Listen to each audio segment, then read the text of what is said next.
जिंदगी एक सफर है सुहाना, यहाँ कल क्या हो किसने जाना।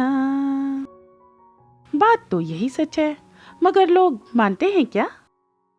फिक्र नॉट। मैं हूँ स्वयं प्रभा और ये है रेडियो हिंदुस्तान।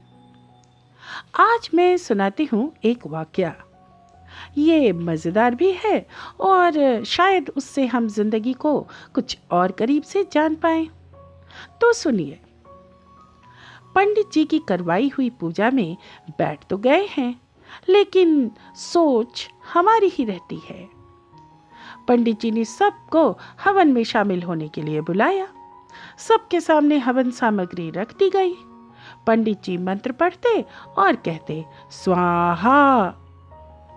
लोग चुटकियों से हवन सामग्री लेकर अग्नि में डाल देते। गृह मालिक को स्वाहा कहते ही अग्नि में घी डालने की जिम्मेदारी सौंपी गई। हर व्यक्ति बस थोड़ी सी सामग्री डालता, इस आशंका में कि कहीं हवन खत्म होने से पहले ही सामग्री खत्म ना हो जाए। गृह मालिक भी बूंद बूंद घी डाल रहे थे। उनके मन में भी डर था कि घी खत्म ना हो जाए।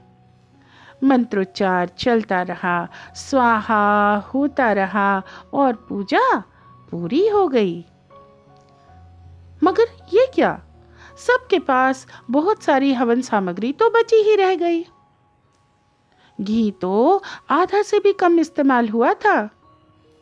हवन पूरा होने के बाद पंडित जी ने कहा कि आप लोगों के पास जितनी सामग्री बची है उसे अग्नि में डाल दें।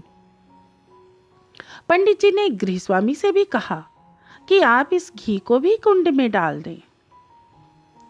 फिर तो एक साथ बहुत सारी हवन सामग्री अग्नि में डाल दी गई। सारा घी भी अग्नि के हवाले कर दिया गया। पूरा घर धुएं से भर गया। वहां बैठना भी मुश्किल हो गया। एक एक करके सभी कमरे से बाहर निकल गए। अब जब तक सब कुछ नहीं जल जाता, कमरे में जाना संभव नहीं था। काफी देर तक इंतजार करना पड़ा, सब कुछ स्वाहा होने के इंतजार में। कहानी यहीं रुक जाती है। उस पूजा में मौजूद हर व्यक्ति जानता था कि जितनी हवन सामग्री उसके पास है उसे हवन कुंड में ही डालना है, पर सभी ने उसे बचाए रखा कि आखिर में सामग्री काम आएगी या खत्म ना हो जाए। ऐसा ही हम करते हैं, यही हमारी फितरत है। हम अंत के लिए बहुत कुछ बचाए रखते हैं, जो अंत में जमीन जायदाद और बैंक बैलेंस के रूप में यहीं इसी दुनिया में पड़ा रह जाता है। जिंदगी की पूजा खत्म हो जाती है और हवन सामग्री बची रह जाती है। हम उन्हीं को बचाने में इतना खो जाते हैं कि यह भी भूल जाते हैं कि सब कुछ होना हवन कुंड के हवाले ही है। उसे बचा कर क्या करना, बाद में तो वो सिर्फ धुआं ही होना है। जी हाँ दोस्तों, ये संसार एक हवन कुंड है और जीवन पूजा। एक दिन सब कुछ हवन कुंड में समाहित होना है।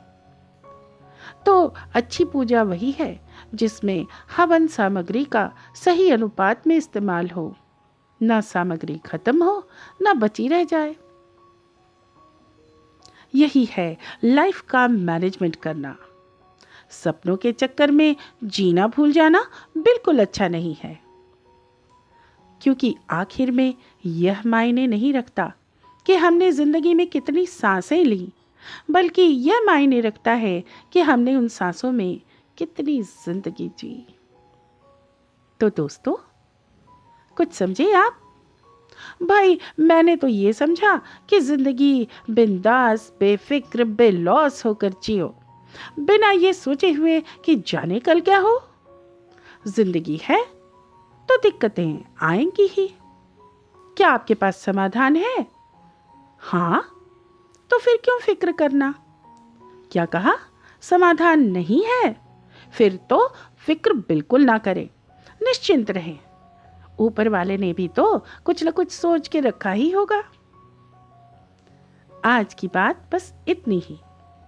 फिर मिलते हैं कुछ नई बातों के साथ। तब तक सुनते रहिए रेडियो हिंदुस्तान।